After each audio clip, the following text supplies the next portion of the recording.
நாட்டின் பிரதம மந்திரி நரேந்திர மோடி அவர்கள் அமைச்சர் எல் முருகன் டெல்லியில் அவர் வீட்டில் போன வருஷமும் பொங்கல் விழா நடந்துச்சு.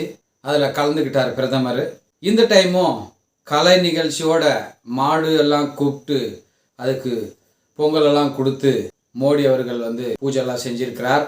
போன வருஷம் மீனா கலா மாஸ்டர் போனதுனால பல பேர் யூடியூப்பில் எல் முருகனுக்கும் மீனா அவர்களுக்கும் ஏதோ இருக்குதுன்ற மாதிரி கொளுத்தி போட்டாங்க.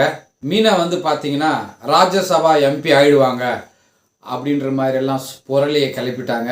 பாஜக தலைவர்கள்லாம் கலந்துருக்கிறாங்க. அதில் இந்த டைம் யாரான்னு பார்த்தீங்கன்னா பராசக்தி நாயகன் சிவகார்த்திகேயன், ரவி மோகன், அந்த பட குழு நிறைய பேர் போயிருக்காங்க. இந்த படத்தை ரிலீஸ் செஞ்சது ரெட் ஜெயண்ட். காங்கிரஸுக்கும் ஆளும் கட்சிக்குமே விரிசல் ஏற்பட்டிருக்கிறது அப்படின்றது மாதிரி தான் தெரியுது.